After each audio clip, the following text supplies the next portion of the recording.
We are pulling logs out of our eyes in the Top Secret Podcast lair. I'm your host, Kevon Bordelon, and this, Implicit Bias Radio, is back on the air. We've got weekly whiskeys in hand, a great crew here in the bar too, so let's get to it. We've often said on this show that when people tell us who they are, believe them. That's not knowledge that came from the genius or lack thereof between the ears of the Implicit Bias crew. It's actually originating from, as most of our topics on this show do, the good book. See, there's plenty in the Bible to back up that theory that people will often tell us exactly who they are, or more importantly, exactly what they stand for. And to risk quoting that great modern philosopher, Aaron Tippin, you've got to stand for something or you'll fall for anything. So while that quote might stem from a not so well-known country song from the 90s, it's nonetheless an axiom of human existence. It's one that many politicians in the United States should pay attention to as well. See, one of our many problems in political and social discourse today is that we've seemingly forgotten the proverb that describes a full-on symptom of the human experience, which is this: we are often blind to our own issues while being full-on aware of the issues of everybody else. And yet, when we open our mouths to talk about everybody else, it actually reveals who we are. The verse in the Bible discusses how we all too often point out the splinter in the eye of our brother while ignoring the log in our own eye. Unfortunately, it's just what we do as humans. It's almost a rite of passage of being an American, and it's seemingly a requisite to be an American politician. Think about it. The representatives of a party that talks about being kind couldn't crack a smile for a young cancer survivor. The party that talks about being for the working American is the party that receives, according to AI research, 65% of donations from Americans making over $500,000 or more annually. And they receive the majority of votes from 9 out of 10 of the wealthiest voting districts in the country. The party that talks about the terrors of insurrection and the preservation of democracy and decorum attempted to disrupt and disrespect the democratically elected president of the country. This is where we've landed. And what's worse is this is the end of that very same Bible verse, which reveals what might be the worst part of all. The verse ends with this: "For the words of the mouth flow out of what fills the heart." In other words, they tell you they're for the little guy, and they know they're not. As they tell you that they're about being kind, they also tell you that they're about order, and then they don't do those things. What's in their heart? Yeah, you've guessed it. It's deceit. It's hypocrisy, and for lack of a better term, it's evil. See, they can see the splinter in your eye, but not the log in their own. Now, this is not just the purvey of one political party in the United States. They all do it. Why? Because they're all human. So it's not a question of, are they doing it? It's a question of how much, how egregious is the offense. To tell that, we have to look at what they actually do, their actions. And the actions of those who are defiant in the face of good works, those who oppose positive progress, those who decry the benefit of their own countrymen, they're telling you exactly who they are.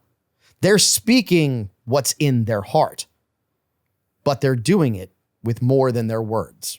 They're doing it with their deeds. They are actively working against that which is good. So stop and think for a second. Think about what type of people work against good works. It's a question that we really all know the answer to. If it's the people that we align with, well, there's really not much help for us. If we walk away from those people, we're headed to a better place. If we're working for truth, for justice, and well, we're working for than the right implicit bias. Weekly Whiskey is right around the corner. We'll talk about some of the problems of the world. We'll tell you the good, the bad, the ugly, and we'll show it to you because it's us. We'll tell you exactly who we are on this week's episode of Implicit Bias Radio. Time for some Weekly Whiskey on Implicit Bias Radio. I'm your host, Kevon Bordelon. We have a great crew for you here in the TSPL this week. That's the top secret podcast layer for the uninitiated. If you're new to the market, if you're new to the show, please remember you can find us on all of our socials. You can find us on YouTube, on X, on Instagram, on Facebook. We're there wherever you want to find us. Please go find us. Please like, subscribe, follow. It really helps the show, helps us bring you more of your implicit bias. So let me introduce you to the crew who is here with us this week in the top secret podcast layer. In the chair, much like mine, wearing a hat so that the lighting actually doesn't hit him correctly, is Mike Trammell. And, you know, I was going to say the Wheel because that was your old nickname, and that's actually not your nickname anymore. Wow, Wheel and deal a lot of stuff though, Kevon. Maybe Wheel is still. This is true, but I mean now you've got the whole box drop thing, right? And I'm actually surprised that you didn't turn your mic flag to show that because it's what you do if you wheel and deal because it's actually not front to the camera right now. We'll fix that in a little bit. Well, Tug came and did that earlier, so I didn't want to overstep my boundaries. It's been a while since I've been on the show. You know, I seen him turning. I was like, you know what? I see him eyeing me over there, so I don't want. He's a big guy. He is, and you don't want to be on his bad side because he'll actually make you look worse than you actually do, and he does that to me all the time. So then again, I can blame it on that, right? Or at least I can hope to. I guess you can blame it on something. Yeah, got to. All right, let's go to the bar. At the bar, we have Eli Tate of Gambino's Bakery, who is alive and well after Mardi Gras. Eli, it is fantastic to see you here in the TSPL. Oh, it's great to be back, Kevon. It's been a few days since I've been here, but we survived Mardi Gras, and we just keep rocking and rolling. Okay, so I have to ask because people probably wonder what enduring a Mardi Gras season is like for a bakery like Gambino's that is known for king cakes across southern Louisiana. And I know maybe you weren't heading to New Orleans, but I know you were splitting time between Lafayette and Baton Rouge. Oh yeah, absolutely. It's a marathon, especially a long king cake season like this year, which we love to hate, obviously. But yeah, no, it's a lot of time. Been a lot of time on the road between here and Baton Rouge, making sure both stores were operating well, and yeah, it's 14, 16-hour days. But we take Sundays off. So well, I'm glad at least you got one day off. But I know that the demand for king cakes is through the roof everywhere, and especially Gambino's king cake. That demand is high. So I was glad to see that you had a great season. Yeah, no, it was a very good season. I love Mardi Gras. Love how the Mardi Gras traditions are just being spread throughout the country. Each year more and more people get excited, and tourism is up, and so it's a great fun time. And Louisiana definitely transfers out, but you can't necessarily transfer anything else into Louisiana. That's a really interesting conversation. Yeah. We'll get to that later. Let's go ahead and introduce other people here who survived Mardi Gras. We'll start with the implicit bias pledge. Walker Griffon. Walker, I am glad to hear that you are still with us because it sounds like you might have had maybe the most interesting Mardi Gras of anybody. It was a fun Mardi Gras. I had a blast. Glad to be here. There's also a little too much fun, Walker. You can never have too much fun. I don't know. Sometimes the headache the next day will tell you differently, right? It's okay. It's okay. You got hair of the dog there at the desk, don't you? Yeah, I'm good. Okay. Good to roll. Ready to roll. That works. Appreciate it, Walker. Last person at the bar might be getting a new nickname because we typically call him Triple H, Hold Harmless Harmon, and he hates it, which is one of the reasons why maybe we keep that one. But he might now need to be Brian the Virus Harmon because we'll explain in a few minutes. And no, he does not have something that requires a shot. Yeah. We're going to say that he did something really good on the show previously. We'll talk about it. Brian, how are you? You survived Mardi Gras as well, I see. I did. Another successful Mardi Gras. We had a good time. Thank y'all for having me back. The spacing out on appearing on the shows is pretty good. Right around the time I forget how red drinking whiskey makes my face. Y'all invite me back, but always a good time and happy to be here. No, we are happy to have you. So for those who may not understand why he might get a new nickname, if you follow us on Instagram, Brian is, I don't want to give him full credit, but he's pretty much responsible for a post on Instagram that, as of recording of this show, has like 316,000 views, which I know that's not a lot for some people. For us, that's massive. For us, that is huge. And Brian really just happened to hit a really sensitive topic right before it happened. And I love the fact that we got a lot of comments on it, a lot of people saying, show me the proof. And the fun part is, we recorded this before Doge started exposing all of the corruption with USAID.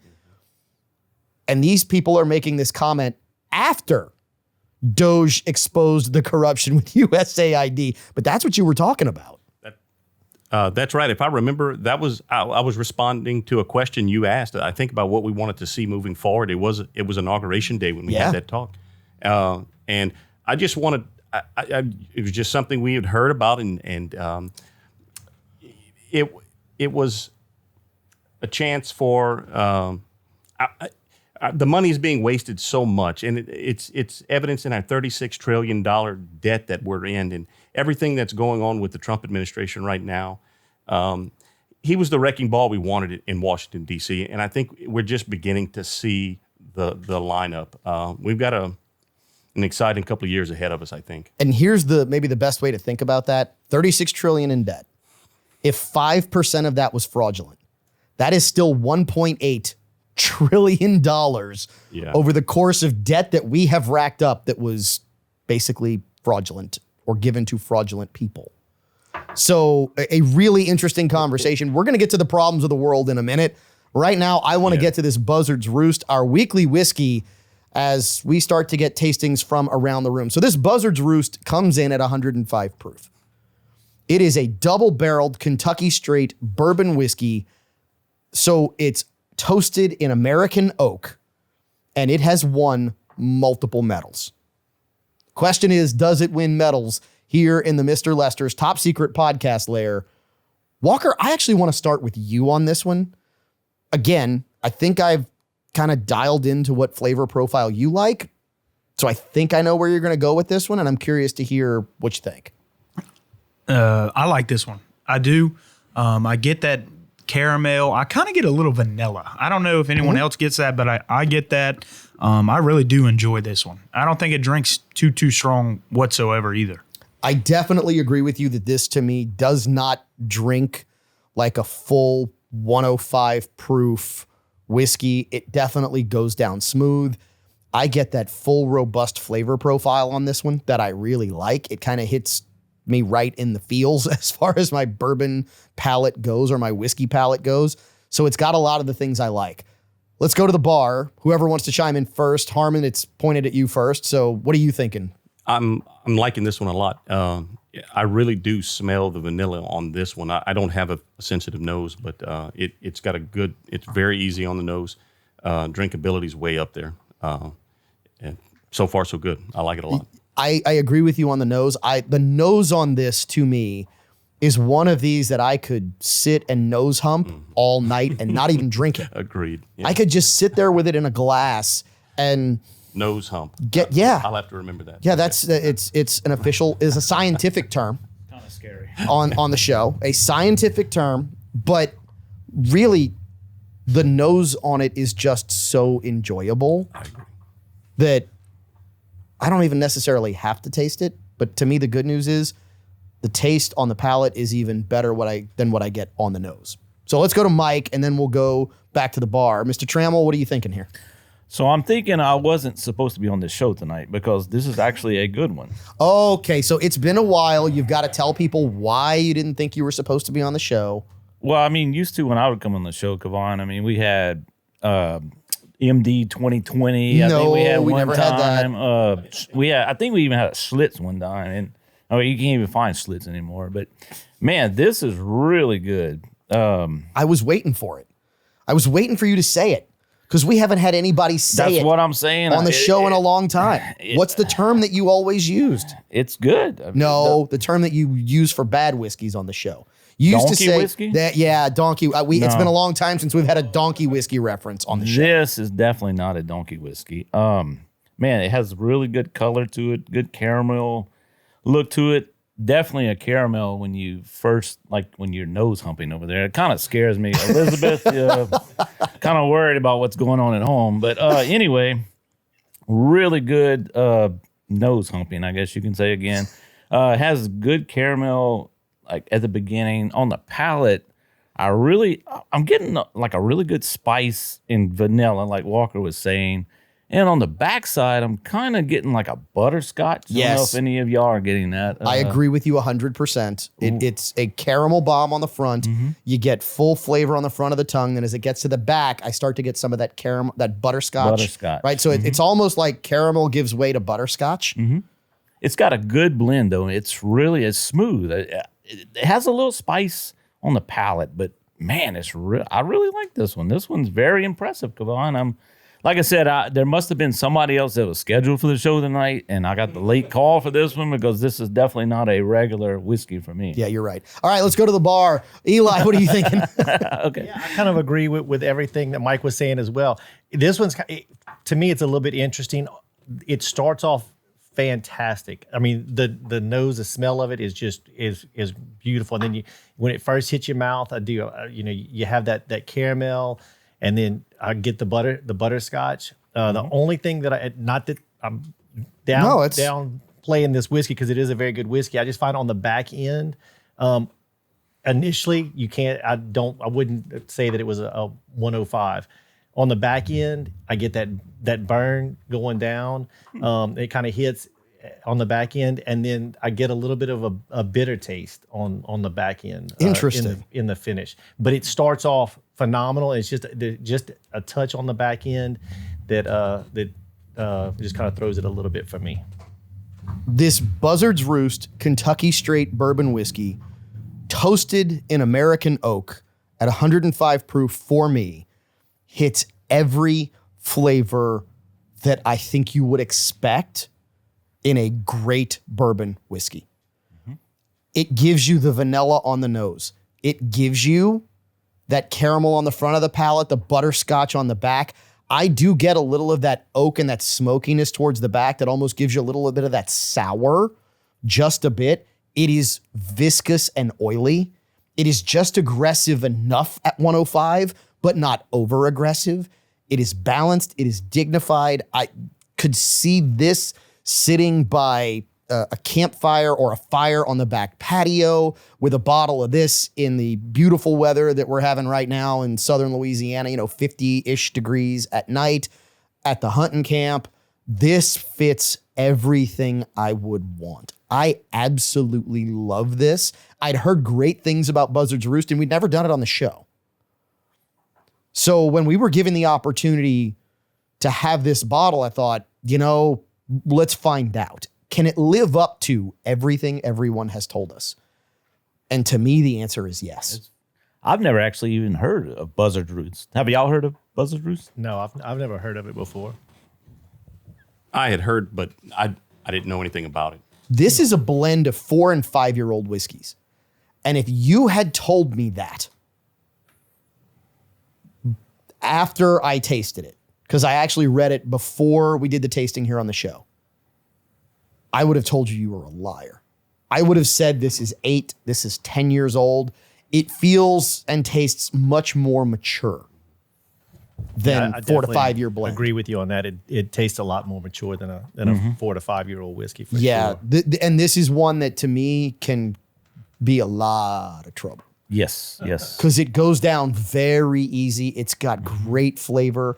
It is, as Brian I think said, it's got great drinkability. Yeah. You've got a good blend of spice right when you taste it. The nose is deceptive because it's very soft and very sweet. I wasn't expecting that, but just like y'all been describing, it goes down very well. I've had a good bit of it already. It's not heavy in the stomach, and I enjoyed the back end. It's very subtle, but I think that's what you were saying. It was not all that pleasant, but I find it to be very subtle. But still keep its sweet nature. I like it. Yeah, and I think that's the big thing. It's not oversweet either. You get the caramel, you get the butterscotch, but it's not oversweet, as a lot of bourbons can be. When you start getting into that high corn mash bill, it can become a problem. I got a question. Uh-oh. Can we try Buzzard's Roots with Gambino's king cake? So, okay, no, we can't try it with Gambino's king cake. Why? Because this show is recorded. And king cake season is over. Correct. That is why. King cake season is over. You are to have king cakes between 12th night and Mardi Gras Day. Today is the Thursday after Ash Wednesday for those who want to know when we are recording this show. That's when we're recording, which means Mardi Gras is over, which means no king cake for you.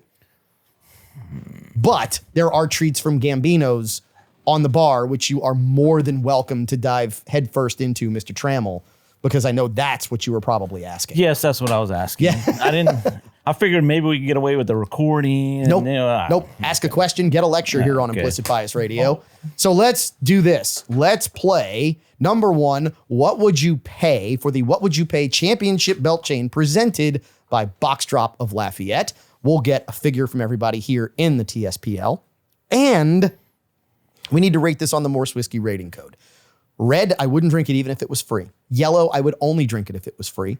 Green, I would buy this. Blue, I would seek this out. Walker, let's start with you. First of all, what would you pay for this? 70. $70. Where do you rate this on the Morse Whiskey rating code? Blue. A blue. So $70 and a blue. To the bar. Eli, the microphone's pointed at you, so let's start there. Yeah, that's a good deal. $70 and a blue. You can get a blue for $70. I'm all in. I agree. I'm gonna rate this as a green. Okay. Just because that back end was just a little bit off. But I would say this is gonna be $85. $85. All right, Mr. Harmon. I'm going to give it a blue. It's a 5 year. It is a 4 to 5. It's a blend 4 to of 5 year blend. It's a blend of 4 and 5 year old Kentucky straight bourbon 105 whiskeys. proof. Yep. Yep. It's limited bottle. So the question is, what would I pay, or what do I think it is? No, the question is, what would you pay What would I pay? Okay. for the liquid that's I in the bottle? Yeah, I think it's. I'm going to split these guys and go $80. I would have, if I were to spend more on it, I'd be satisfied. I really enjoyed this. So wait, then you'd pay more than 80 for it. Yeah, but I'm playing the game. Oh, you're playing I the want to win game. this heavy chunk of metal y'all put in front of me. All right, Trammell. So it's missing a little bit. There's something I kind of, now that I've drank a few more, kind of agreeing with Eli on the back end. It is a little, I don't know. It is a little harsh on the back end, I guess you could say, now that I've had a couple more sips. But Okay. it's still very good. Very good. It's a box drop green, can I say? Okay. Oh, that's all you were. I'm putting that's that- all you wanted to do. No, that's the only it's- reason it's- why. it's not a blue. A blue is a special category, and I think over the years the blues kind of you guys have got soft and melted down what a blue actually is. I disagree. I think we've just found some really good bourbon whiskeys, they're some ryes that just happen to fall into that category. Their I mean, MD 2020 days are over. It's good stuff here on out. The strawberry was really good. Yeah, I'm not knocking it. I'm just saying. yeah, that was the week we had Strawberry Hill just for you, Mike. Yeah. Okay, so what would you pay? I'm gonna go 75 on this one. So we have a 70, a 75, an Which is 80, still a and an steal. 85. That's right. It's a steal at that. We're close. We're all So, close. and what good. we have right now is what? 2 greens and 2 blues. This is a blue. This is a blue all the way. This is one of those hidden blues that you want to go find. If you can find this, grab it. Yeah, I agree. Especially at the What Would You Pay Championship Belt Chain price. This came from New News in Youngsville of $65.49. wow. Nice. Very So nice. Walker wins the What Would You Pay Championship Belt Chain on this week's episode of Implicit Bias Radio. We'll start solving the problems of the world, and we're going to start with a whiskey issue when we come back right after this. A statement to Implicit Bias Radio listeners from the Kentucky Distillers Association president.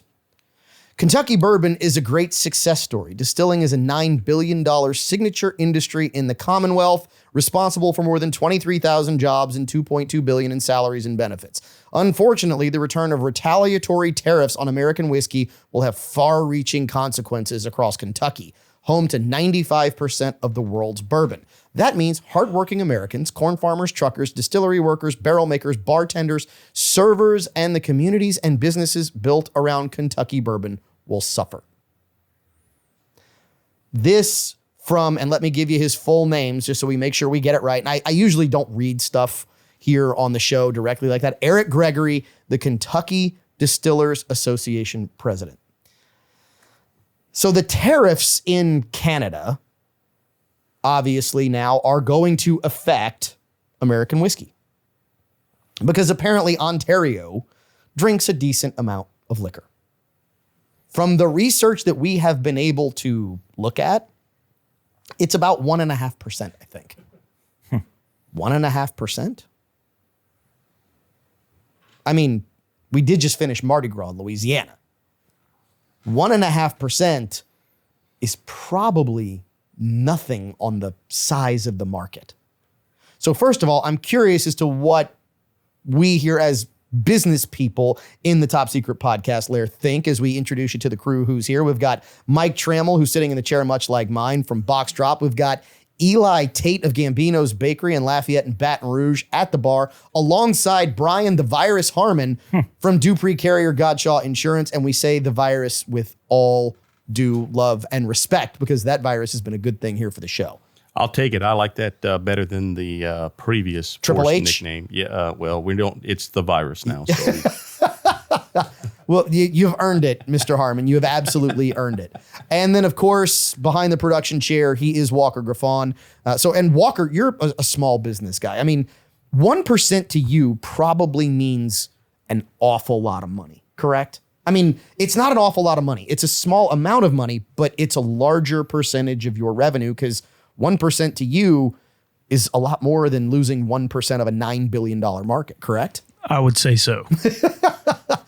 This is what I find, number one, somewhat disingenuous because you're talking about an industry that has lived through prohibition in the United States. Liquor was outlawed and distillers found a way. And now you're going to come out with this statement because Ontario is shutting down liquor sales, which, by the way, those bottles are already there. Don't try and tell me they're going to return them. I mean, that's not happening. Mike, we'll start with you, then we'll go to the bar. I just don't agree with the whole concept of it's going to go away. If you supply a product that people demand, they're going to pay it, even if it has the tariffs added to it, the taxes added to it. It's going to be, you basically look, it's almost to me like, here's something locally. You think about like hotels. Like a hotel, if we go stay in Houston or New Orleans, you're paying an extra tax on that. It's basically like a tariff.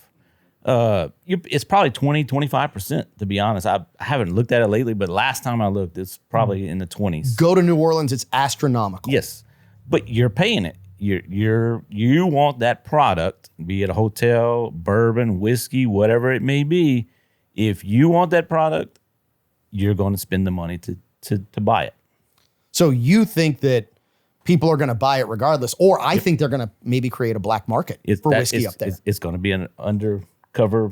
I mean, what do you call it? A secondary market, a black market. Yes. Yeah, it's going to really increase that definitely. Okay, but I think it's eventually it's going to all mellow out. Even if the tariffs are still there, it's still people. If they want a product, they're going to pay for it. You put out a good product, people are going to pay for it. You used an interesting word we're going to come back to in just a minute. Eli, let's go ahead and go to you and see your thoughts. Yeah, when you first sent this to us, Kavon, that's what I looked at. I was like, who's paying this guy off? Because as a business owner, and when I did my research, that's what I found, just over 1% of the whiskey goes to Canada. So you got to be kidding me. 1% is not, if you can't survive a 1% drop in sales, then you don't need to be in business, number one. Number two, in my industry, we've seen, since COVID, the cost of our materials has gone through the roof. And we've had to have price increases. So we've probably increased our prices since 2020 by 20, 25%. And we're selling more because we put out a good product. And we're selling more than we've ever sold. So So hold on. 25%, I just don't buy it. So we've brought out a couple of things here. Number one, we've brought out that Mike talked about demand. Then Eli, you talked about price. This is really interesting. And then when you talked about a little over 1% of the supply, this is the other thing that makes me go, They said a $9 billion industry, and we're going full on Dr. Evil here, right? $9 billion. And then notice they said that contributes $2.2 billion to wages, benefits. Hold on a minute.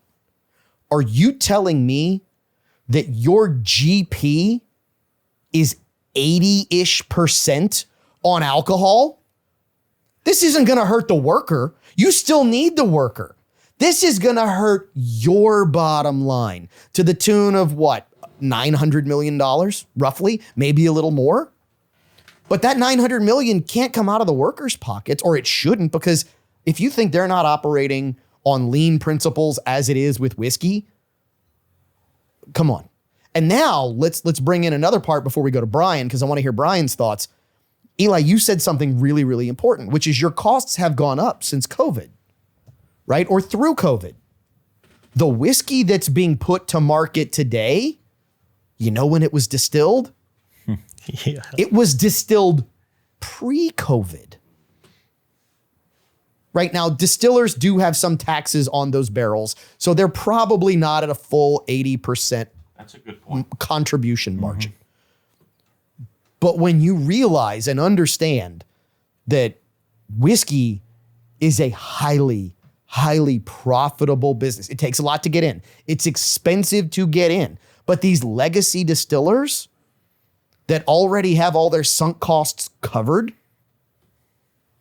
they're rolling. They are absolutely rolling. All right, Harmon, what are you thinking? Y'all all made excellent points. What I wanted to say, not that I think it's going to be a hard time. I'm saying I agree with y'all. It's not going to be much to overcome 1.5% disruption in the market. But even if it were an actual event that we needed to worry about, specifically for bourbon, okay, before we get into the rest of the tariffs, but the last time the industry was threatened, we got NASCAR out of it. So, this is a resilient market, like you had mentioned. Again, it made it through Prohibition. That's right. If it survived Prohibition and at the tail end of it, we got a new American pastime, I mean, the only good thing will come out of it. But in the meantime, I'll buy my extra bottle and a half. I mean, I'll do my small part to maintain the market. There's one other thing that we need to touch on here, which no one in the TSPL has picked up upon quite yet. And it's this.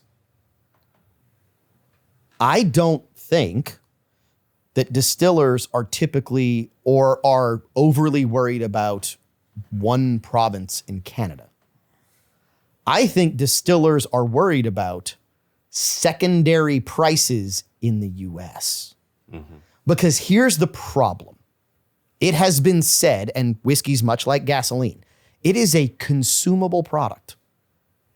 If you pause a hiccup in the supply chain, if everyone in the US said, we are not buying gasoline today, for one day, the oil producers would choke on the supply chain backup because they are shipping out tens of millions of gallons per day, expecting it to be consumed.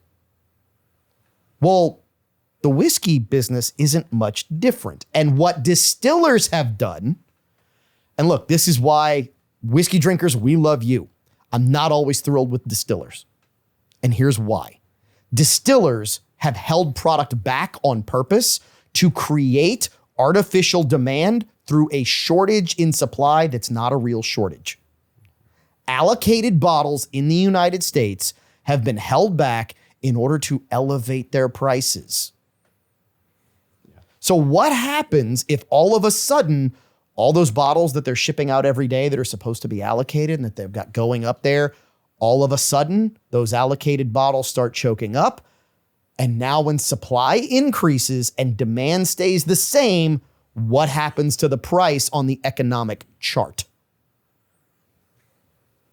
It drops. Yeah. Consumerism is self-correcting. Well, when supply goes high and demand stays the same, the intersection of supply and demand is where your price is, and it becomes lower on the price chart. It's kind of like when COVID was where everything was shut down, the oil market just crashed because they had all that supply ready to go out, and all of a sudden it came to a screeching halt. Bingo. Yep. So that hiccup in supply chain could be an issue for distillers with the market they've created. I mean, there were bottles that COVID, around the time of COVID, even 2 years ago, were $35 a bottle. All of a sudden, they get a medal. People start paying $100 for it on the secondary market, and that distiller dries up the bottle. Then all of a sudden, about 6-8 months ago, it appears back on the shelf with a retail price of $75. It's still a $35 bottle of whiskey. But because they held back supply, now all of a sudden, that price, they want it up and they want it elevated. But if we get this hiccup, it might disrupt that. That's my theory anyway. Yeah, and I'm not so sure that they'll see at 1%, they'll see a little bit of a hiccup. My thought is that are the distillers capitalizing on the fact that the tariffs are being put and that's in the news. So let me take this opportunity to say, hey, the poor farmers, the poor this, we're going to have to go up on our prices because we're taking this big hit, which they're not really, maybe not taking a big hit, but Americans are going to go out and support the distillers, say, hey, let's buy more whiskey. And so I wonder if part of it is trying to capitalize on what's going on. I think you will see a slight hiccup, though, if that happens and they stop ordering, because I know people who go to the Caribbean because they're finding shelves of stuff you can't find here in the U.S. Walker's giving me the finger. We're going to take a break. We're going to come back, solve more problems of the world on Implicit Bias Radio. Final segment of Hour 1 of Implicit Bias Radio. I'm your host, Kevon Bordelon. We've got a great crew here in the Mr. Lester's top secret podcast lair for you. Mike Trammell is here with us of Box Drop. We've got Brian the Virus Harmon of Dupree Carrier Gottschall and Eli Tate of Gambino's Bakery, fresh and alive and recuperating from Mardi Gras, where we know that you just basically got beat to death by about 18 billion king cakes. So yeah, we survived. Yeah, survived. Outstanding. Speaking of surviving, we talk about problems of the world here on the show. The theme for this week's show is when people tell you who they are, believe them. This week, Ariana Grande said something that I want to believe, or maybe I don't. Walker, can you roll that audio for us? They did the Brighter Days memory erasure treatment to me, so I'm having trouble remembering the details. They're foggy because at the Brighter Days clinic, they do the memory erasure, The what? The memory erasure. They erase my memories. It's a little foggy. They did the Brighter Days memory. You serious, Clark? What the hell? She literally said, and I don't know if you heard it at the end, they erased my memory. Brighter side. All right, cool. All right, crew. Go ahead. We got to start in Well, the how microphone. does she remember that then? Well, okay, that was my first question. Like- how effective are they at erasing memory if she remembers that they erased her memory? Who does this? I don't know anything about it. Like, explain it to me. I'm clueless here, y'all. Like, at the bar? I mean, I don't even know where to go with this. is that like what you call it? Is that I a know hard? back in the 60s and the 70s, the CIA was experimenting with, some Eli, ring the bell. Eli, ring the bell. memory erasing, but MK Ultra. yeah. Oh, okay, so hold on. Brian, tell us a little bit more. You need the microphone because this is an Okay. audio show. Yeah. Don't quote me. No, MK you're- Ultra, CIA, I believe, experiment. Yes. True story, happened in the 1970s. I think all the way into the 80s. They had some famous players, some famous victims. Ted Kaczynski, Google him. I don't know how to spell his name, but you may know him as another name. He was an actual participant in MK Ultra, unwillingly. Didn't know he was, but that's true. I'll tell you. This sounds a lot like this. What I wanted to say a minute ago was, y'all had me on the show one day and asked me to talk about Pokemons, and I refused. I'd rather talk about Pokemon than Ariana Grande, to be honest with you. So this is not about Ariana Grande. Yeah, you're right. This is not about her at all. This is about the fact. what it is that she's trying to say there. Who knows? I'm afraid we're being manipulated by an idiot. That's what I feel like. I don't. There's she's a not lot that of strange smart. things that go on with people that make it big in the industry. The industry being Hollywood or the music industry, however you want to take it. I've heard some interesting things come out of Justin Bieber's mouth that is really hard to believe. But now, a few years later, the Epstein list, no list, but Which we haven't seen yet. We learn about Epstein. There's some really strange things going on with the Diddy case. I'd like to know more. Maybe we will. Maybe we won't find out. But that whole industry, that everything you see on television is just boring me to tears. This is all so crazy.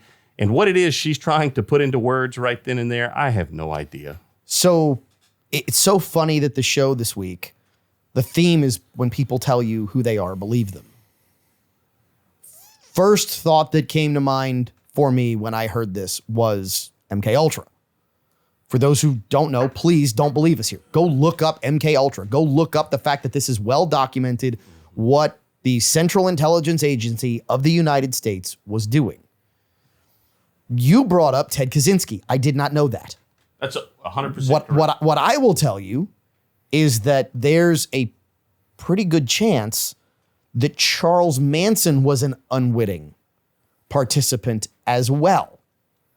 And here's why. Because there is, and I'm going to bring this up in hour 2 because I've actually got to pull it out of my backpack because the name is escaping me. But there is a pretty well-known CIA handler who alleged, and it's in the book Chaos. You can go find the book. You can read it. It's very expensive if you find the hardback because people apparently don't want you buying it, but you can buy the digital copy. If you go read this, it is well documented that this CIA handler claims to have figured out how to implant memories, how to change memories, how to manipulate the memories of human beings and have them not necessarily be aware, be them fully functioning. So, Mike, the question becomes, how do they not, or how do they remember that their memory was erased? That they can get really specific with this. They can get really specific with what they plant. The question maybe isn't, did they completely erase the memory? Did they plant that, hey, we erased your memory into her mind? The fact that there's a clinic that she is calling out is a whole nother part of this story that makes me wonder what is going on. And yes, there's a reason people call Hollywood Hollyweird. Mm-hmm. It's because of stuff like this. But you don't think she's just trying to attract that 10 to 16-year-old girl for some kind of other? No. I mean, even as insane as younger generations have become, as they have just changed I'm still trying to find the generation that's like, yeah, we want you to erase our memory at 10, 11, 12, 13 years old. I don't think that's a thing. I mean, maybe it is. I mean, I've heard of like the hypnotize when, you can go and quit smoking. Hypnosis, yeah. Then where they take you into the session. Weight loss, I know had one for a while. That was like a craze for that. Hypnotic suggestion apparently is a thing. So human manipulation is entirely possible. The CIA, I don't disagree with the that. CIA handler, and it's killing me that I can't remember his name right now. I'm going to come up with it in an hour or two.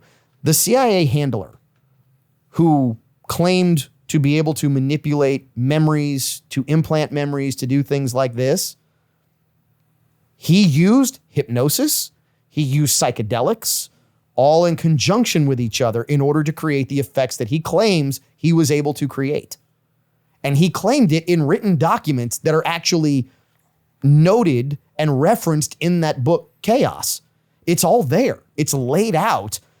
And it's all, believe it or not, from US government files, which is the insane part of all this. So, believe it or not, I'm inclined to actually think she's probably telling the truth here. But is that possibly like a front for maybe these people that too, but maybe like the Epstein? Yeah, list, that's exactly what I was about to say. It's probably, we're getting a glimpse in her articulating their attempt to cover up some sort of exploitation of some point. That's what of some sort. Her in her position, unfortunately, at some point during her career, something has happened to her. That seems to be a reoccurring theme across most people over the last 20, 30 years. It's probably been, the whole Nickelodeon thing, which is where she was. She was on Nickelodeon. Weinstein, as bad as he was, he didn't invent the casting couch. Like, that wasn't his invention. It's been going on a long time. But what you're talking about is a casting couch with kids. Yeah, right? I don't want to get that's into, where you're going, because Yeah. that's where the whole Nickelodeon Dan That's right, Schneider yeah. thing went. And look, we are not accusing anyone of anything. That's just the documentary that was out there. And the cost of making it in the industry is coming out of the other side a little weird. Or if you're lucky, I would say. And Ariana Grande was a huge part of that, because when they started showing some of the things that she was doing on a kid's show, and you went back and looked at it as an adult, you looked at it and went, oh, that is horrific. Yeah. I mean, it was, if you're the father of a daughter, you looked at that and went, oh, there's no way I'd let my daughter, I don't care how much they're paying her to act or sing or whatever. That's not happening. Yeah. It was bad. It was overly suggestive of what, unfortunately, many people now believe was happening in the background. Sadly, yeah, I have to agree. I'm not happy about it, but it's just it's disheartening to think about. But it's the world we live in, and becoming adult, growing up being born in the 80s, growing up in the 90s and the early 2000s, and then seeing the change as we got into the 2010s and where we are today. You know, having the rug or the curtain, veil. Yeah, that's right, pulled away, and just kind of realizing how ugly it can be. And the country was heading in a good direction, I would say. I think 90s were peak capitalism, man. It was a good time. And 90s were fun, no doubt. Yeah. And maybe too much fun. Unfortunately, we've just taken a bad detour, and we're just seeing little bits and pieces of it from our perspective. And social media has a lot to do with it. The internet has everything to do with it, probably. You know? But if you watch the progression that Ariana Grande has made, where she has gone, and look, if you look at her now physically, the young woman looks sick. Yeah. And I don't know what kind of sickness it is. She does not appear physically healthy, is what I'm going to say. From someone who saw her evolution, my daughter was a fan. You look at her and you go, okay, she looked like a healthy human being. And today you look at her and you're like, what happened? Britney Spears. Well, at least she can sing. That's another one. At least Ariana Grande is talented. I rag on the poor girl, but she's impressive, and she deserves to be famous. I think she's paid a terrible price for it, and most of them do. That's the point I'm trying to make. I want to make it's just I don't know. It's worth it to some, but have y'all seen her imitate voices? I mean, other famous voices. She's incredibly talented. Oh, she is a true 5-octave vocal talent, which you don't get often. But to that point, the question now becomes, what has been done to her? Did they erase her memory? I mean, is she legitimately telling the truth here, where she went to, did she go to some sort of therapy? Did she go to some sort of clinic because maybe she was having some sort of mental distress? And they went ahead and said, well, we're just going to clear this out, so you're going to be good and you won't even remember it. Because sometimes, look, ignorance is bliss. And Mike, I know you want to chime in, but we just got we got a hard wrap on this one. I know that sometimes you wish you would maybe not remember the first 20 minutes of the show. Yeah, it would be helpful. But if you do want to remember the first 20 minutes, find us on our socials, wherever you get podcasts. Go download Implicit Bias. We're on Apple, we're on Google, we're on Spotify, we're on iHeartRadio. You name it, we're there. Find Implicit Bias Radio, tune into all of Hour 1, and stick around, because if you're in a market where we don't get Hour 2, call your station, tell them, I want Hour 2, which is always more fun on Implicit Bias Radio. Hour 2 of Implicit Bias Radio is back on the air, coming to you from the Mr. Lester's top secret podcast lair, located somewhere in downtown Lafayette, Louisiana. I'm your host, Kevon Bordelon. We've got a great crew, and that's crew with a K, here in the TSPL for you. Let me introduce you to them very quickly for those joining us right here at the top of Hour 2. At the bar, we have Eli Tate. He is the King Cake King of Gambino's Bakery. Love him being here in the bar with us. So you got a new nickname. You like that one? Yeah, the King Cake King. I'll go with that. I mean, because Gambino's is the king of king cakes. So if I'm the King Cake King, KCK. So you're the KCK. Okay, KCK. good. Yeah. I was worried that was 3 of the same letter, and that would have been really bad. No, we're good. All right. Then at the bar with him, we've got Brian the Virus Harmon. Yes, he has gone viral on the show. Actually, he's gone viral on Instagram from when you were on the show. 300 and almost 20,000 views, 316,000 views, something ridiculous like that. On the way to 500 is the way I like to describe it. On the way to 500,000. Do you know how much people would pay for what you did? Man, like that's lightning in a bottle. the I don't expect engagement that that again. It was fortuitous timing. Good question. He lined it up, and I just kind of answered from the cuff real quick after about 4 whiskeys. So y'all be No, chill. Yeah, the not comments on this weren't show. the comments weren't kind to me. I was struggling to maintain rational thought, but it came from the heart. It's just something that all of the people that I've been listening to, starting with Rush Limbaugh, a whole host. His dad is on that list as well. So his dad, Yeah. what he means by his dad is Walker's dad, who is also a radio host based out of here in Lafayette, who is, like us on the conservative side. Very much so. But these are things that we all kind of know. And, you say the comments weren't kind to you. You really got to break that down. I had such a blast reading that. You've got to break it down, though. I mean, it's got over 14,000 likes. There's 500 comments. Of those 500 comments, maybe half of them don't agree with you or are saying stupid things like prove it after the proof has been come out. I mean, Doge has a website. That's the most favorite part about it is I was 100%, my assumptions were 100% correct. I might have been struggling to articulate it in the best form, but it's 100% accurate. I mean, we have the American taxpayers, unfortunately, are the biggest suckers on the planet, and we have been for some time.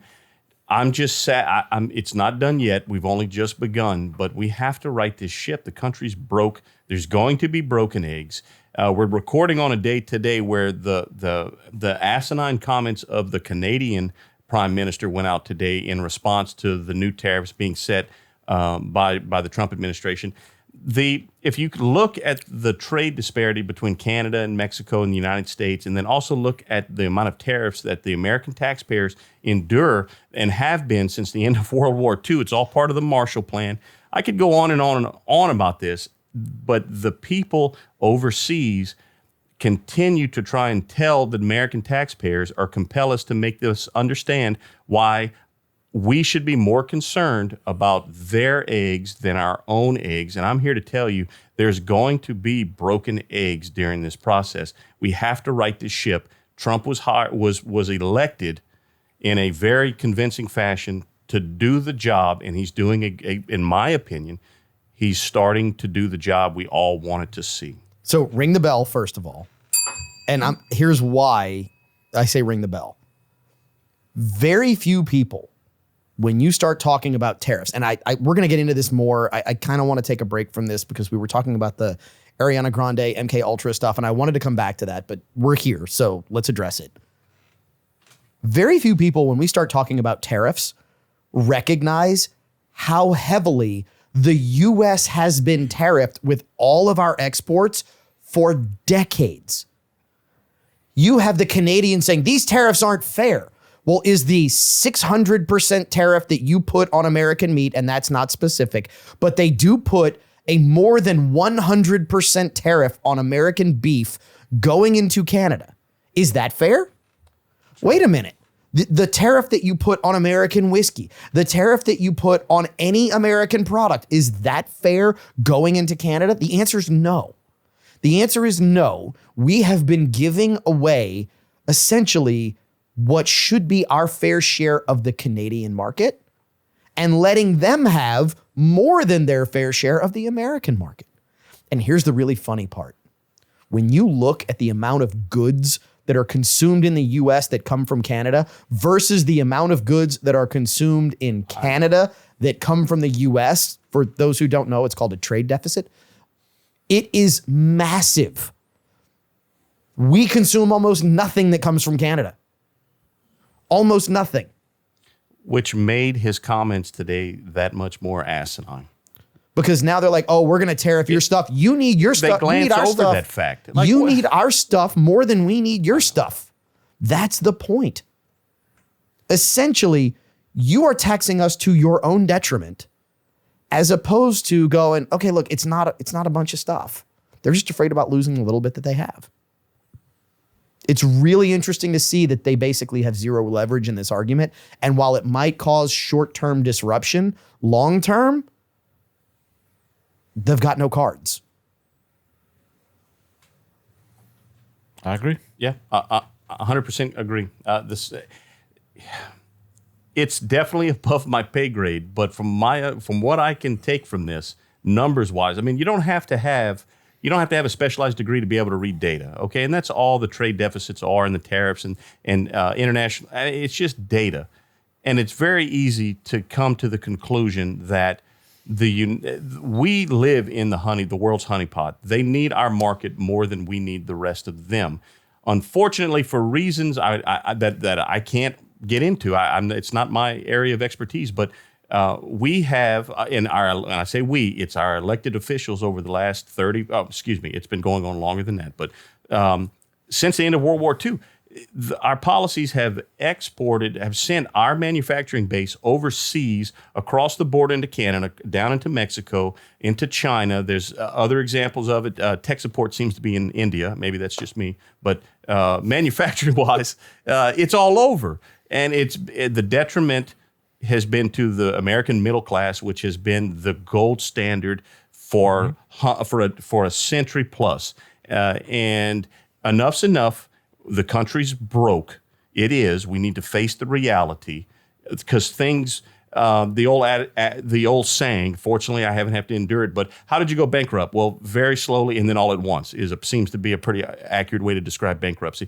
We're on that train, and the people on television or social media are screaming at us to not put the brakes on. And I see the Trump administration trying to put at least the brakes begin to be pressed. I hope to see more of it. Again, there's going to be broken eggs. We have a tough time ahead of us. I hope we have adults back in charge. We certainly didn't for the last 4 years. Something was off with what we saw. You make your own conclusions, but don't pee down our back and tell us it's raining.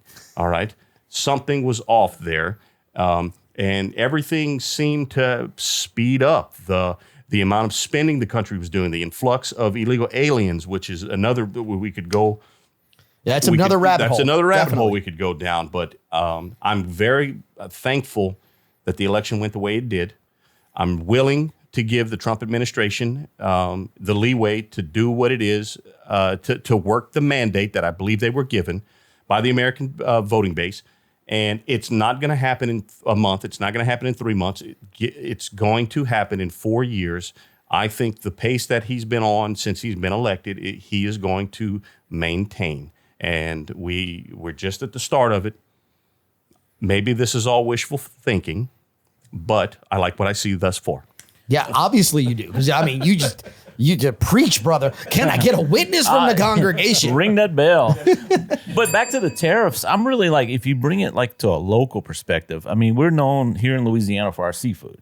Like, This is a big one, and I'm glad you brought this up, Mike. I mean, I really think about how much better I know they did a test here recently on restaurants here and along the Gulf Coast that actually say, they have Gulf shrimp, and it's not even, it's a foreign shrimp. I don't know how exactly they figured that out, but with the testing, but it was eye popping to me to see the restaurants here in town. They didn't say who didn't, but they said who did. They said what percentage, they gave you who was serving Louisiana seafood. Great. Versus who was not. Essentially, and I'll tell you how they did it. They went into the kitchens and they started examining product before it was cooked. They showed up and said, hey, we're just here to examine your product. We want to check what you're cooking before you're cooking it, because you advertised Louisiana seafood, and it was the government that did it, was state. Mm-hmm. And they walked in and started looking, and they were like, oh, the country of origin has to be on the product. And it's like, this is farm-raised shrimp. Now, it might technically be overseas, but I mean, they're doing crawfish in China. Yep. They're doing shrimp all over the Asian Pacific Rim. I mean, it's crazy what they're doing. And with the marketing, they make it look like it's a Cajun item with the names. Uh-huh. I'm not going to say the names, but they have Cajun names on it. And you think it's a product of South Louisiana, but it's a product of China. Yep. And, what you said earlier, this all links together. I mean, Kevon, you said this is a short-term inconvenience. But to build our economy and make our country stronger, and what people have to realize is that our president is a businessman and he understands how this works. So the tariffs aren't to punish the other countries. It's set up so that it's necessary for us to build our own economy. We have to become more self-reliant on what we have here, and in order to do that, we have to be able to compete with these other countries price-wise. And the bottom line is, things are going to be more expensive on the short term. And people are gonna say, oh, it's inflation. Prices are going to go up, but it's strengthening our economy, and that's the bottom line. Here's- This is that the tariffs are to strengthen our economy, and people need to just be patient, realize it, and the United States is going to be better than it ever was. Here's what I think these so-called experts never mention when it comes down to a tariff.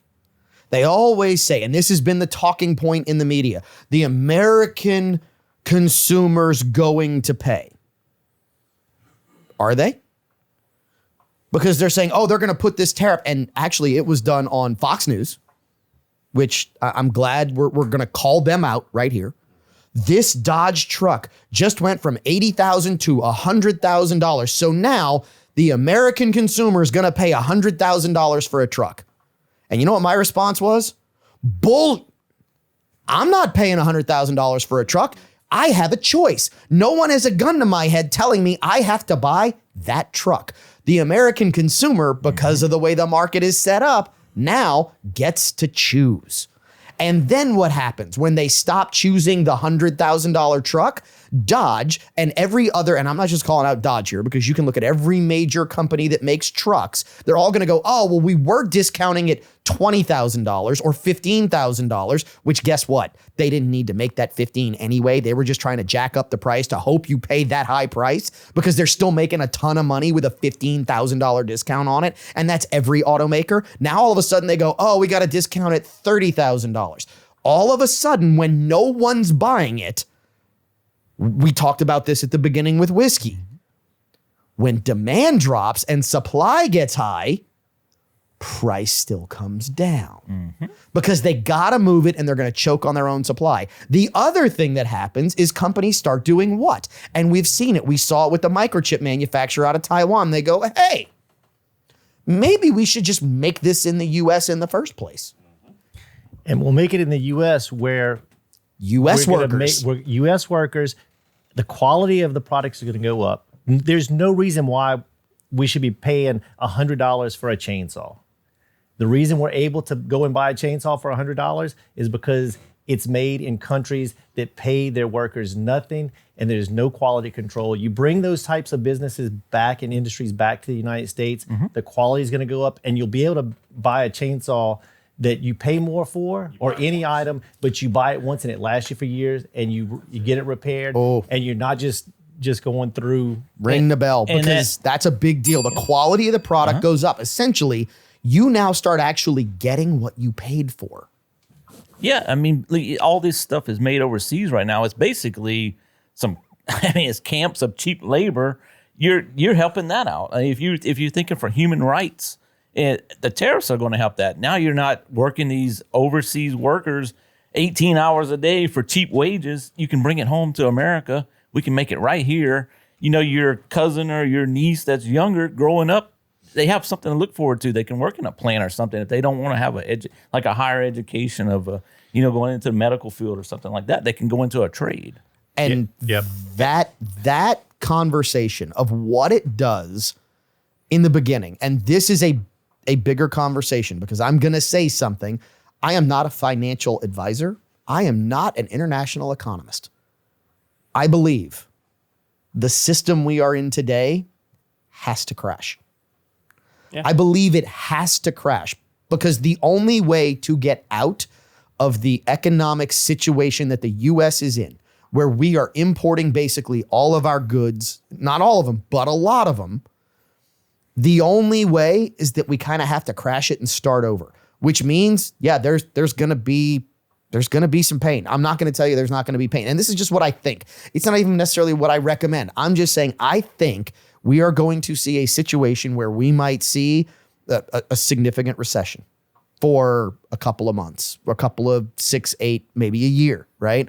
I think we might see, and I wonder if the media will say it's transitory. Yeah, I'm sure they will. Or I wonder if they're going to change the definition of a recession to keep it from being an actual recession. The other thing I think we're going to see, and this is going down a whole different rabbit hole, I believe we see potentially the crashing of the Fed. I think we see the Federal Reserve System in the U.S. get exposed at the very least for what it is. Because remember, many people think Federal Reserve Bank, I love that they put Federal Reserve Bank like it's a federal bank, and it's not a federal bank. It's the Fed. It is the Federal Reserve. It is a bunch of private people who own it, not you and me, not the US government. It is a bunch of private people who own it. They now report to the Treasury because under Trump's first term, one of the last things he did was align them to report to the Treasury. Oh. Little known fact. But I think we see an exposure of the Fed because if Doge comes in and audits the Fed, ooh. Yeah, we see it now. And Trump just eloquently transferred the target on his back into Elon Musk's back. But you see the knives out for Doge, and it's because they threatened the Apple Cart, which I think is what I had mentioned in the viral hit. But to what you were talking about, tariffs. The tariffs are a negotiating tactic. That's all that is. Agreed. It's going to change. He's going to pull them. He's going to raise them. He's going to reduce them. A whole host of things. And I can't wait to see how this plays out. I really like what I'm seeing thus far. And another negotiating tactic is Walker giving me the 1 minute finger and Brian giving us 4 minutes worth of content. That is fine because Implicit Bias Hour 2 rolls on. It's always more fun. Stick around as we come back as we solve more problems of the world, more weekly whiskey right after this. It's always more fun in Hour 2 of Implicit Bias Radio. I'm your host, Kevon Bordelon. At the bar, we have great members of the crew, Eli Tate of Gambino's Bakery in Lafayette and Baton Rouge. We also have with us Brian the Virus Harmon of Dupree Carrier Godshaw Insurance. And of course, in the chair like mine, it's not the Rustic Renegade. He is Mike Trammell. The Renegade actually got a break this week. Oh, we kind of resemble each other, though, don't we? No? Yeah. He's got you beat on the beard. Yeah, that's probably what it is. Hey, we both got pretty wives. I'm sorry. I just threw up in my mouth a little bit. Yes, you do have that, though. You do have that. I definitely outkicked my coverage. Yeah, hey, look, I did as well. But he did, too. Yep. So outstanding that we have had a great conversation here so far in the first hour and about 17 minutes of the show. We teased that we had a second weekly whiskey. So, Mike, I'm going to let you tell us about this Tennessee Hills small batch whiskey because you brought this to the show, and I'm really appreciative that you did. Well, I'm appreciative of Scott Andrews. He's actually the founder and chief executive officer. I guess he is the owner of Box Drop. Okay. So he actually has a distillery in Bristol, Tennessee, and Jonesboro. I think I'm saying it right. Jonesboro, Tennessee. Okay. So he sent this bottle to me.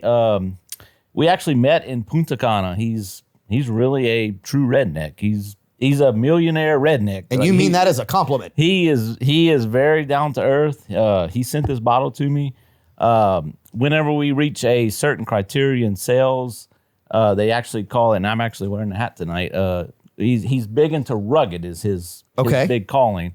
So I'm actually wearing the Rugged 300 hat tonight. But if you ever want to do any, listen to a Spotify podcast or anything, he has a book on Apple Podcasts, Spotify, Rugged Entrepreneur. I definitely recommend checking it out. So it's really more like an audiobook than a podcast. Right, audiobook. That's what I meant.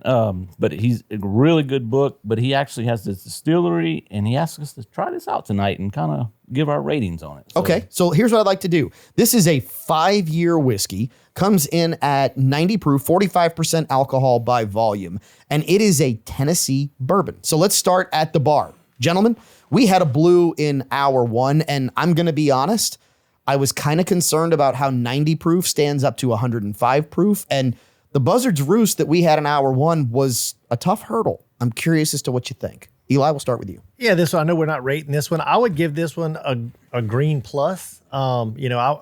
Being born in Tennessee and that's where my roots. I'm kind of a little bit biased towards this. You were born in Tennessee? Oh yeah, I didn't know that because you've got the full on New Orleans accent. Yeah, I've lived down here a long time, but no, this is.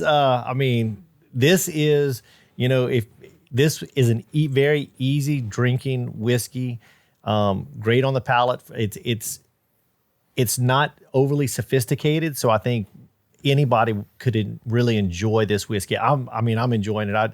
I would definitely, bump it up to a blue because I don't know what the price point is, but I would imagine that it's not crazy expensive. And it's a really easy drinking whiskey. I really like there's enough flavor profile to really make it enjoyable. All right, so we're going to make sure Walker gets a taste of this because we want him to talk about it too.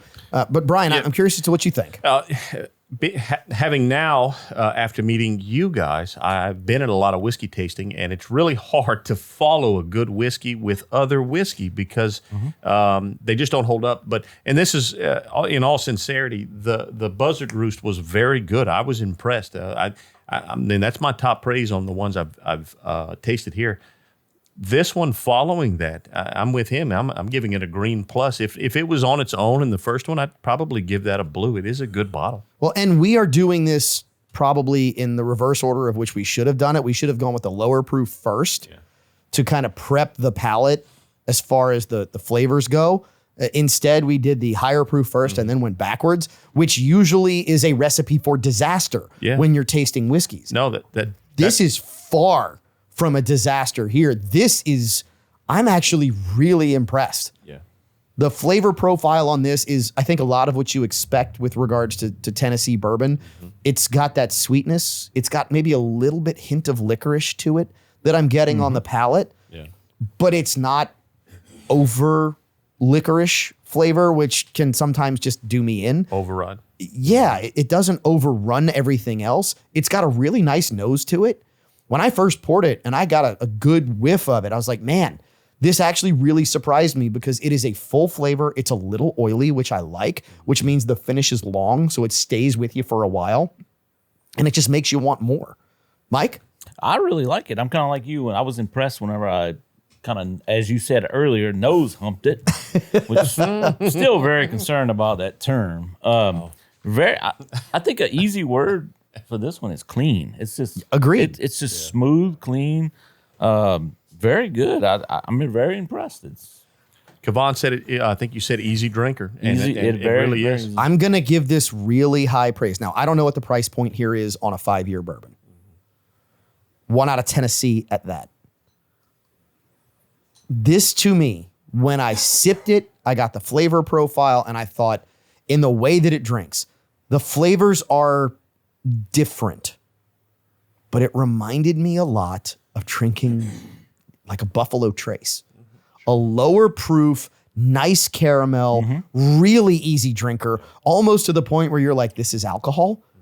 And a Buffalo Trace a lot of times is going to come in at an 80 to an 86 proof. This comes in at 90. So you get a little more proof. So you get a little more flavor. This is small batch, which I love.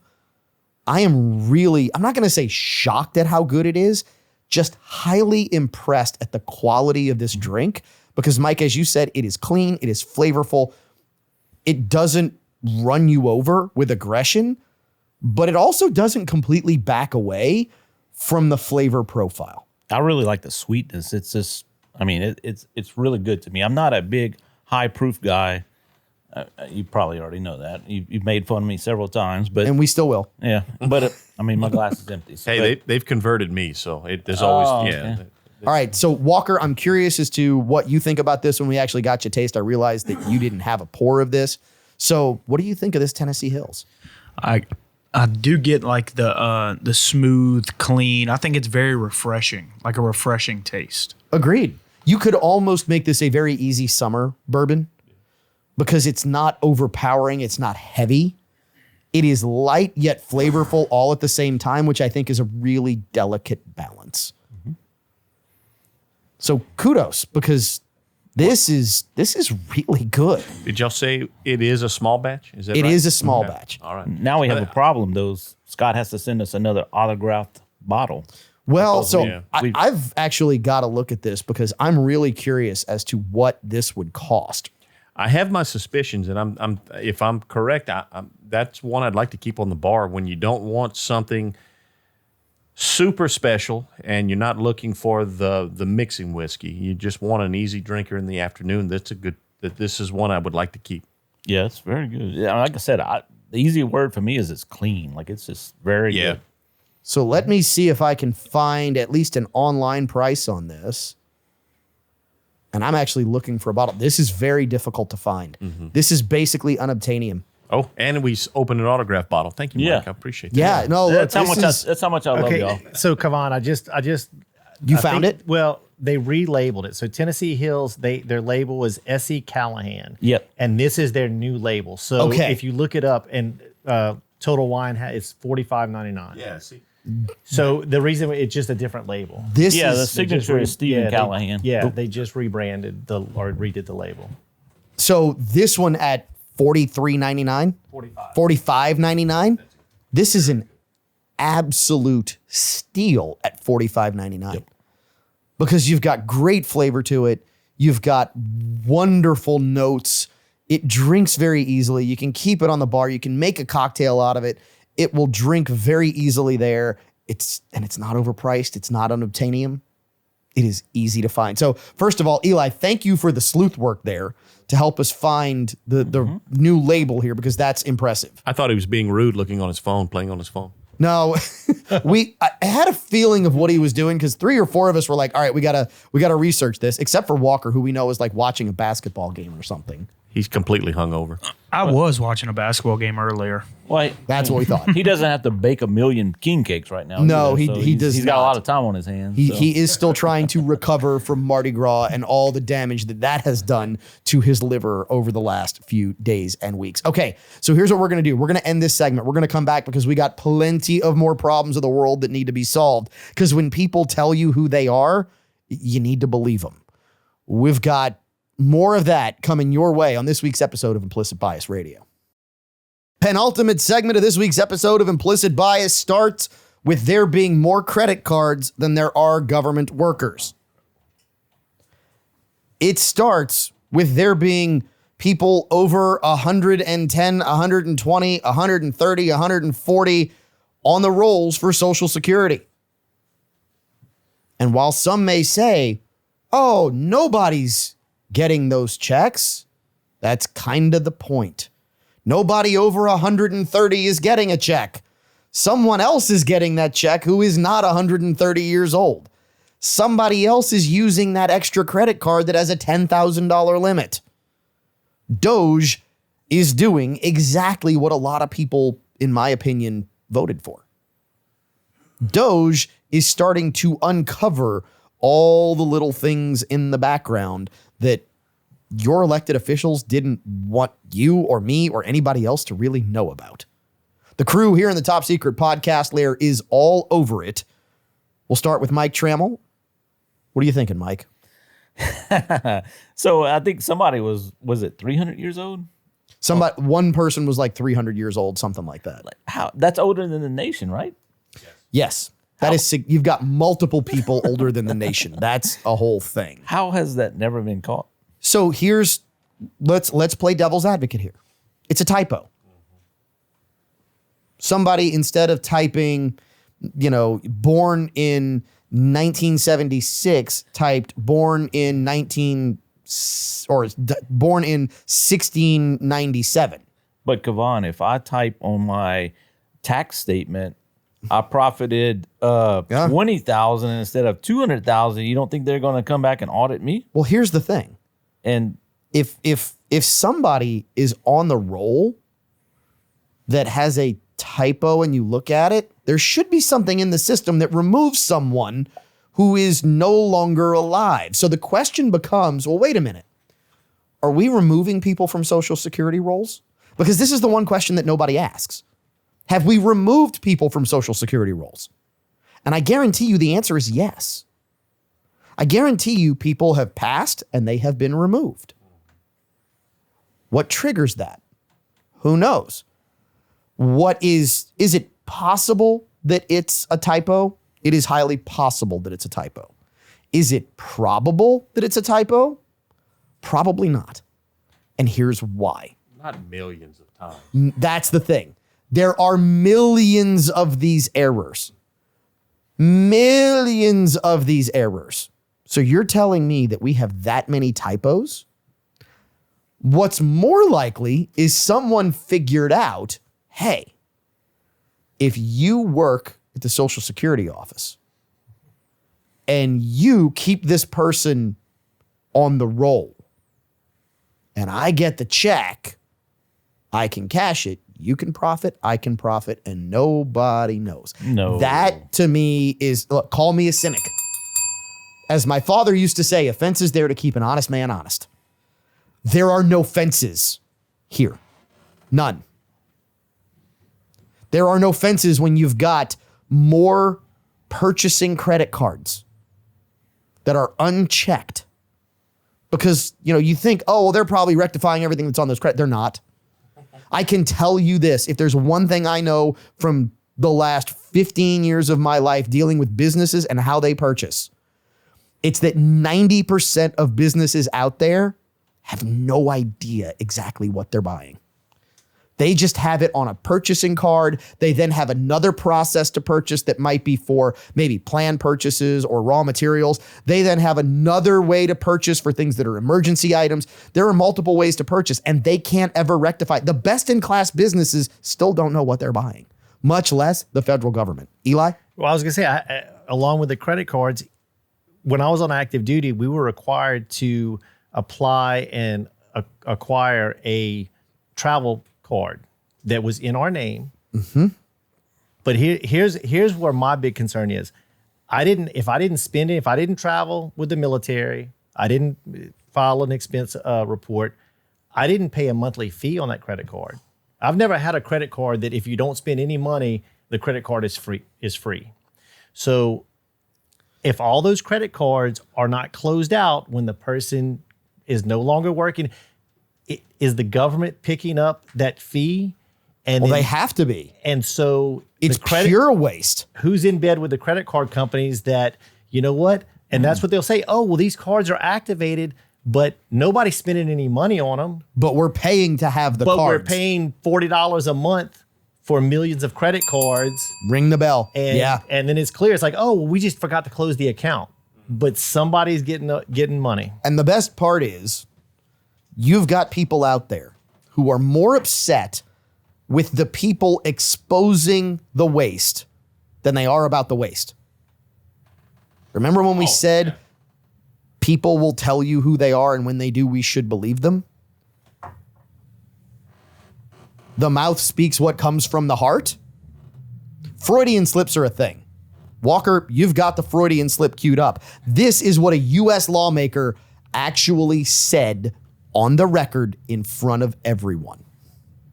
You don't care about this country, and that is unacceptable if you claim to be the president of the United States. So we are here. We are not going anywhere. We are going to continue to fight back, and we are going to continue to speak lies to his truth.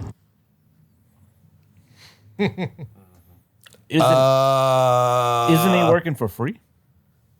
I don't know if he is committed to giving his salary this time, but the first time he had to take his salary and then donated all of it to charitable organizations. Okay, so we were talking on a commercial break earlier. If you came into all this money, you definitely wouldn't be doing stuff like this. You would be doing your own thing, sitting on an island. Don't you think that's what he could be doing right now? Well, that's another huge question about this entire scenario, which is why would someone who has no need to put themselves through what that man has been through in the last 12 years, why would he continue to do that when he doesn't have to? Because he cares. I don't know that I disagree with you. I agree wholeheartedly. You're right. Some people, and I can see why Trump isn't liked by everybody. Yeah, he's hard to like. He's kind of bombastic, but some guy, I like it. I like what I see, but he's hard not to like in the aspect that I know he loves his country. All right.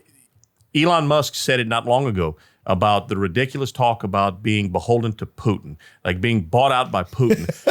He can't afford me. Yeah, that was Elon's response. That's what's bugged me since 2016 or 2015 when Trump came down the elevator, is that why would the narrative ever start that we finally have a self-made billionaire that runs successfully for the office, isn't beholden to any nonprofit, isn't beholden to anybody, any of the fundraisers, the people that donate to the campaigns. Our entire life, people my age, everyone else in the room, Every person we've ever elected president owed money to a lot of different people. Donald Trump was an exception to that. Okay, so And they started the most terrible thing about him being beholden to the leader of another country ridiculously. So I need you to stop there and think for a second.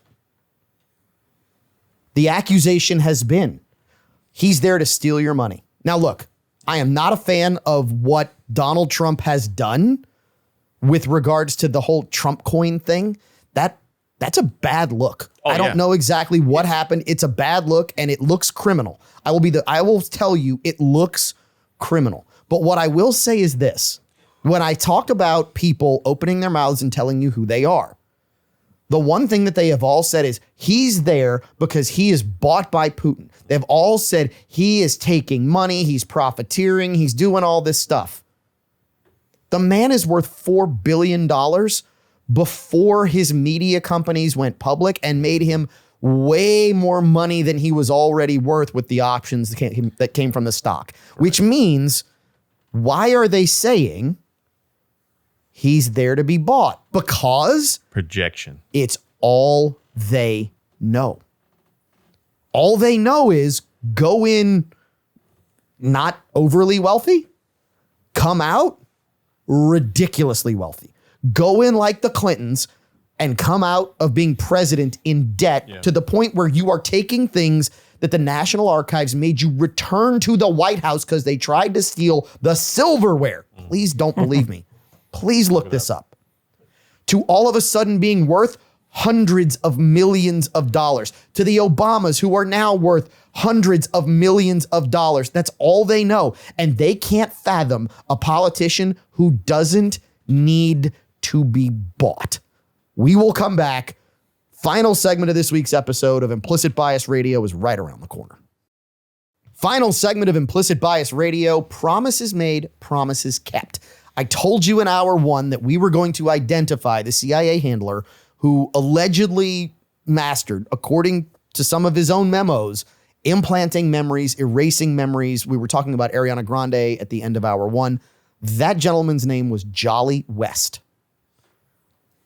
Please don't believe us on this. Please go look this up. Jolly West, if you go look up all the people that he interacted with. So when you look up Jolly West, and I tell you Jolly West happened to interact with Charlie Manson on multiple occasions and ways. And then I told you that he also interacted with and dealt with Timothy McVeigh.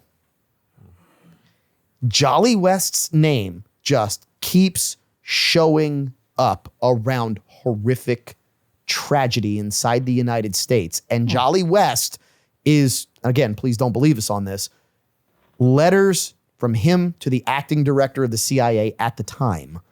And that was an encoded name because that's what they would do. They would encode their names in correspondence.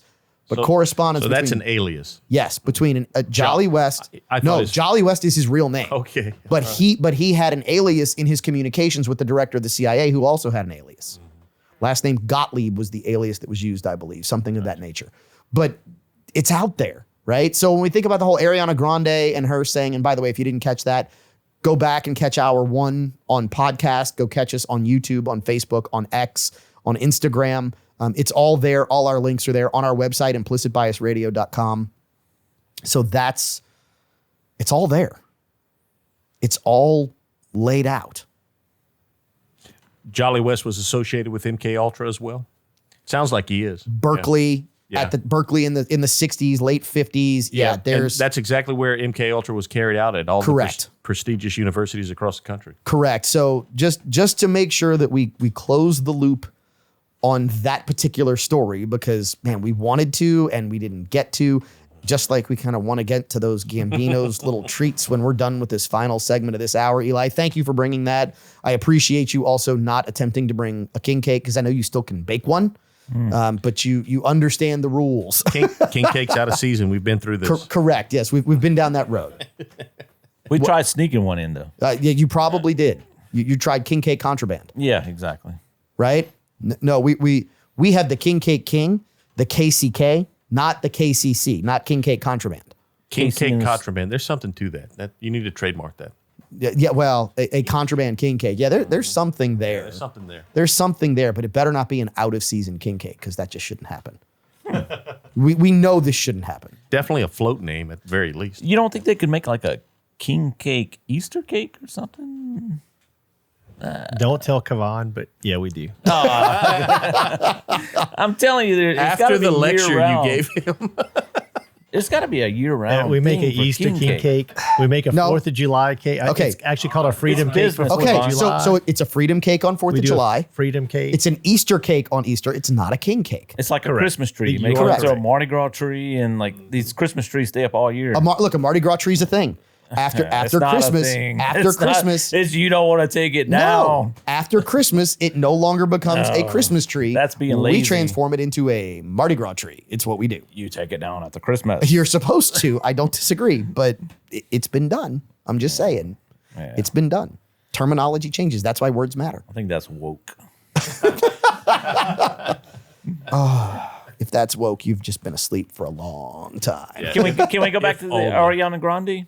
So, okay, you've got something about Ariana Grande. I'm curious. Well, what I was getting to earlier is I really think that it's kind of a precursor to other Hollywood stars basically saying if they did this, and I'm thinking from a lawyer term, listen, we had a big accident a couple years ago, and when I was with Luxury Limo, when I owned it, we were hit from behind from another driver, and he got out claiming, I didn't see anything. I don't know what happened. That was the first thing he said. He didn't. Police statement. I had 20-something people on the bus. Police statement. He didn't say nothing. He's just like, I didn't know. I don't know what happened. But this is kind of what I'm talking about with this. What if your memory's clear and the Epstein files come out and So you think they're setting up a legal defense to say, I have no recollection of anything that's happened? when you get into the legal capacity of things, things change. What if I don't remember anything? What can you legally do to me? To be fair, it makes a ton of sense from this perspective. I got hit by a guy, very clearly ran a red light. No one else stopped, but some people ran by and they said, man, are y'all okay? Dude, you ran that red light and he hit me broadside. Because no one else was there to corroborate my story, he basically said, I don't know what happened. He didn't say whether he ran it or not. He didn't say I ran a red light. He just said, I don't know what happened. Playing dumb. And what did they do? They said, oh, it's a no-fault accident because we can't determine who ran what. And it's like, what? Mm-hmm. Which, to your point, could be a legal defense. Right. I was floored by, I was never kind of like in the legal process of things like that, but this guy knew what he was doing. And I really think with these Hollywood stars, with all this stuff coming out, that's eventually going to be profiled and these names coming out, I don't know what happened. I think it's completely plausible. It's a good theory, without a doubt. With the craziness that's going on in the world today, I tend to look at her as more of the victim in this whole scheme that I think had transpired. So I don't know why that would play out, but I think as things happen with the Diddy case, we may know more. We may know more about it. So it's all speculation. So follow me here, because you can be both a victim and a criminal all at the same time. Correct. Yeah, sure. So it is possible that she can fulfill both of those roles. I think. Yeah, I like it. It's completely plausible. I You're right. think we are going to find out, because if there's one thing I think we know, and I love this conversation about, oh, should a 20-year-old be going through your taxes? Well, the IRS has already been hacked because apparently the 90-year-old working there couldn't take care of my records in the first place. So we might as well have a 20-year-old looking at it. Yeah. What I know is this. The minds that are looking at all this stuff are really, really, really, really smart, as evidenced by Data Republican. If anyone has followed any of this particular handle on X, I highly urge you to follow this programmer who was basically called out by Elon Musk. And he said, hey, you should follow this account. That's all he said. And when people started looking at what this woman has done, she is deaf and or mute, can't quite put it together. I almost get the feeling she's blind as well because of the glasses she wears. She is obviously not fully communicative. From a verbal communication standpoint, she is an absolute savant at software coding. She actually built a program, and this is crazy. She built a program that allows her to track relationships through financial payments. So she basically cross-reference and has a cross-reference set up for government employees, government servants, elected officials, and their spouses, and payments through non-governmental organizations, through all these different organizations that have been set up, through all of the credit card payments. She's able to track it all and give you basically points of association to a payment. So Ariana Grande might have had her mind wiped for all we know. She might be a victim. She might be a criminal. What I know is this, is that we live in a society where, whether you like it or not, nothing is a secret anymore. The data is out there, and they will come for you if the data sets it up and exposes it. And the people who are on the data are the best in the business at this point. Yeah, and if you want to go down a personal rabbit hole, go check out that website. It is, I spent hours on it. When I sent it out? It's insane, the data, and it's all out there. It's all public information. She figured out how to get it, put it together, and there's flow charts. It's scary when you see all these nonprofits and how much taxpayer money is going into the nonprofits, and then multiple nonprofits that are linked together and flowing money back and forth between themselves. And then it shows the CEOs and what some of these board members of nonprofits, you have to go and look at it. But there was a nonprofit that I had given money to because I thought they did great work. And the CEO or the board, the chairman of the board, and the board members were making $100,000 plus and listed as their regular occupation dentist, making $133,000 to sit on the board of the charity. On the board. Another one, an orthodontist, making $333,000 from this nonprofit to sit on the board. It's funded primarily by, not all of them, but there's a lot. You can go and look, and she has it coded at some of these nonprofits that are funded mainly by taxpayer dollars, and people who are already wealthy making tons of money off of our taxpayer dollars. And we think that money is going towards what the organization's mission is, and it's not. How do you think they got wealthy? Right? To quote Chris Rock, Shaq is rich. The guy that wrote Shaq's check when he played for the Lakers was wealthy, which means that these people were rich already and got to be wealthy by sitting on these boards, collecting government dollars. We talked about this during the break. These people are the raptors of financial systems. And when we say that, we're referencing Jurassic Park, right? They are always testing each little segment to see where people know and where the weak spots are. They know the weak spots. They know the weak spots well. And they know that you don't know the weak spots and that we don't know the weak spots. So what do? They plug into the weak spot. They let the cash flow through, and they just be real nice and quiet about it so they can make sure that their bank account keeps going. Like Oprah on a 6-day buffet bender, right? I mean, they are rolling into it and filling up their bank accounts, and it's coming, a lot of it, not all of it, but a lot of it from you and me, whether it's charitable donations or governmental donations. Good old 80s Oprah in your... Yep. Anyway, I know nothing about what the person y'all were speaking about. Admittedly, I'm continuing a long multi-decades trend of not doing homework. But I can tell you from what y'all just said, she's her life's in danger. I hope she's got security. You know what? We hope she does, because it's in our implicit bias that she keeps doing what she's doing.